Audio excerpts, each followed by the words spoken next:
but I didn't come up with it. It came through me, and I kind of penned it. But who I read, my influence, my biggest influence was Octavia Butler. You know, and the way if you look at her writing, you can't. It's not so much that she was a black writer. She was a writer who knows who she is, and she's black. And so, of course, everything is going to be inclusive in regards to just this is who we are. We live on the planet, and there are a whole bunch of people, and all of us do what we do. And you know, I don't know what else to say. For me, I read Octavia Butler too. She was an amazing woman. But I read a lot of books with strong heroines. Like I read a lot of Laurel K. Hamilton, where the character, the protagonist is female, and she's a kick-ass female. Excuse me, children. So when I sat down to write Sybil for Silence, that's how she came to me. She came to me as a very strong, dominant, I'm taking care of business woman. She just happened to be black because I am. So again, that desire to see myself reflected in literature was there. I'm a high school teacher, an English teacher at that, so I agree there is a need for books, especially young adult books, that address speculative protagonistic situations for our young people. Because I was that kid, you know, running through the school library trying to find books that had examples of me, and that's how I ended up finding Octavia Butler's work, because I couldn't find anything else. So as a publisher, flipping the script here, but as a publisher, that's what I seek to do. Because I found when I tried to enter the industry that if my characters weren't not only white, but if they weren't white men or bands, they weren't interested. They weren't interested. So for me, there was a need. And I'm like, I can't be the only writer out there trying to fulfill this niche. So I did start the publishing company for that reason. So that's why I write Black speculative fiction. That's why I publish it too. You ladies are making me feel selfish because I wasn't really considering anybody else when I started to write this. No, basically, to me, the reason Black speculative fiction is because two reasons. Because of a need and a passion. When I first started writing fiction, my characters were white because it was just a natural, for me, a natural progression because that's all I saw. But I would write these stories and I said, something's not right. It's just not feeling right. I just can't get it right. And it wasn't until I say in the 1990s, I went through my African Renaissance. That's when I started to study everything African. And that's when the passion hit. And that's when I realized this is what was wrong with what I was trying to write, because I wasn't writing about me. And when I had that background, I was able to write about me. That's where it came from. And so that was the passion part of it. And the need part of it is similar to what the ladies are saying here. There's a need for it. There are people who, corporate is always looking at everything from numbers and a market standpoint. And they're looking at the audience that exists now, not at the audience that could exist. And so there are people that are African Americans, people of African descent, that don't read science fiction and fantasy because they don't see themselves in it. And they're like a ghost market that nobody really seems to pay attention to. And I felt as though that when I started writing this, that I would find these people, that they would see what I was writing and they would say, hey, this is what I've been looking for. And I have to say, fortunately, that has been the experience. The first time we did, my wife can attest to this, the first time we did Onyx Con 2 years ago, there was a young brother that just came in front of our table and just stood there with his mouth open, just looking at us, and he said, where y'all been? He just came out and said it like that. So that felt like, that let me know that we were, satisfying the need. And the passion is just coming from inside and wanting to do something and feeling like this is something that I need to do. So it's not about selling books. It's not about appealing to a larger market or a larger demographic. Because if all of us want to do that, we know exactly what we need to do that. It's about it's about doing where your passion is and what you feel needs to be done. I have to say this because I think people could appreciate it. This summer, I'm a member of Romance Writers of America, and I went to the New York conference, and there it was the Young Adult Roundtable, and there were editors from Tor, there was editors from Macmillan, And one of the editors from Tor, I went up to her. As a matter of fact, I didn't go up to her. Some of my girlfriends that were there, they said, "Oh, Alicia, she writes science fiction, and her book is coming out. We'd love for you to meet her." And so they were talking me up, and when I went to actually talk to the editor from Tor, she really shrank back from me until she almost disappeared. And at first I thought, well, what's up with that? Because she was talking to the other people, but I think it made her uncomfortable because I don't know that the large science fiction publishers are ready yet to address that issue of multiculturalism in the way for which we would like to tell the story. I'm sorry. to piggyback on what Alicia said, except for one, there seems to always be one token science fiction black writer that mainstream will publish. Nalo Hopkinson being one. My friend Danny is also very big, but it's very rare that it's more than two. It's like a quota has been met, and we don't want any more. It's really, so it does not surprise me that it's happened to me at Dragon Con a few years ago.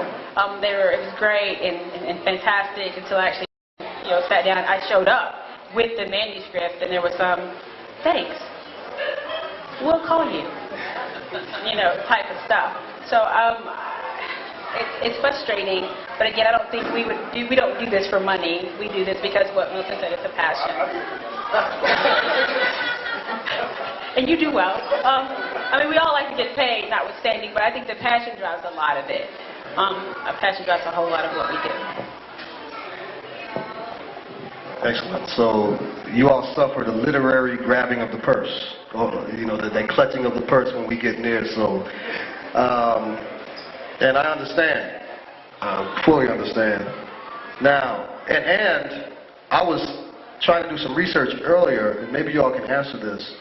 But are there any successful, I don't want to say successful, any black males that are financially big in speculative fiction? I know we have women, Navy, Octavia was huge, Nalo, but are there any males who are really big? Brandon Massey. They're naming a few of them. Stephen Barnes has been around forever. He did stuff with Larry Niven and some of the others, Jerry Pournelle and some of the other science fiction writers. He's been doing it for 40 years, writing screenplays and different things like that. Brandon Massey is local. He does horror. He writes horror. He actually started off as a self-publisher and ended up going into the mainstream publishers. There's a brother from the Caribbean by the name of Tobias Buckner who does some science fiction, and he's I wouldn't say he was well known, but he's making a living doing it, which is good in itself.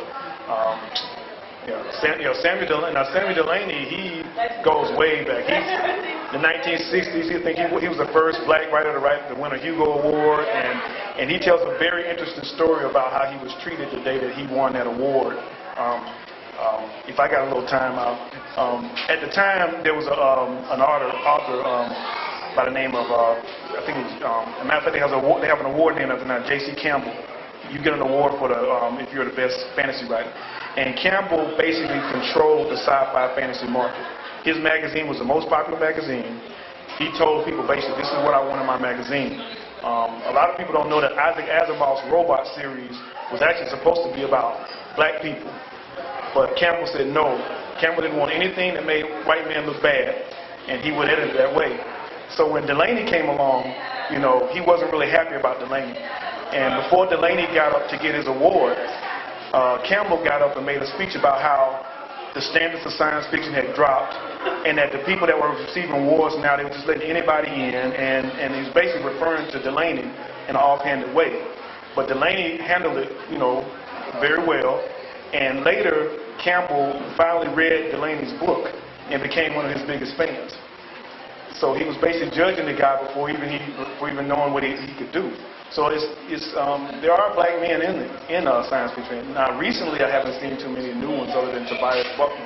There is one brother that's writing steampunk that is pretty popular, but again his characters aren't black. So, and that's the problem with a lot of black science fiction writers. You don't know them because they're writing what the market is telling them to write, And so they're getting published and everything like that, but you never know who they are.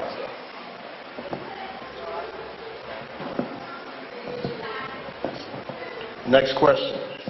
For Nicole and Milton. As publishers, do you see a growth in the readership of black speculative fiction, and what is your strongest demographic? Let's see, my strongest demographic happens to be women, but I think that's because I'm a woman. I think my marketing style is probably to women. We also publish romance, which also draws a lot of women, and just because they're on the site, they see other sci-fi stories that have strong women, and like Miss Valjean's story, The Switch, it's a strong female character, so they'll purchase that. So a lot of my demographics are women. Most of them are African American women. What was the first question? And number of readers? Oh yeah, I mean, you see that when I go to conventions, and when people stop by my table, and when people are talking to me at panels. So there's a huge need and growth and hunger. Some of it's curiosity.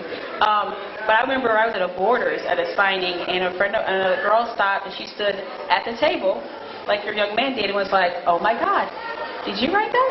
"Yes, ma'am, I did." "Seriously?" "Seriously." And she ended up buying that book. She bought the Soul Cakes and something else. But she was amazed. She goes, "Oh my God, I've been looking for this all over." So I do think there's a need. I see lots of young people who are into anime, who are into manga, who are into comics, who are looking for books and novels that show them. So yeah, I think it's absolutely growing. That's just my opinion, though. Surprisingly, the most people that buy my books are females as well. I mean, it's kind of a known fact that black women read more fiction than black men. And I think part of it is because of the fact that black men don't really see anything out there for them. And that's one reason why they don't read. Men tend to read more nonfiction than they read fiction, and that seems to be the thing about it. As an independent publisher, yeah, I do see I guess say the demographic or the sales growing. As people become more aware of what we're doing, there are more people seeking it out. But when I got into this, I knew that I was going to have to create my own market. I felt like, okay, there's nobody going to be looking for what I'm writing.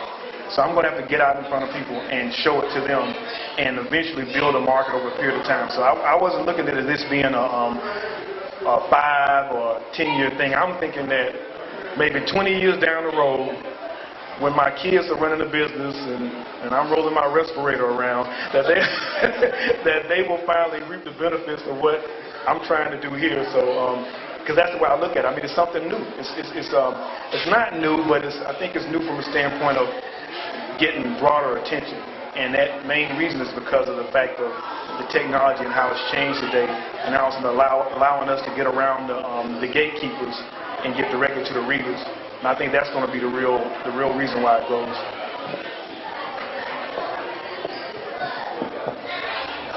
As a librarian, I'm always fascinated with the gatekeepers, because apparently I'm one of those people.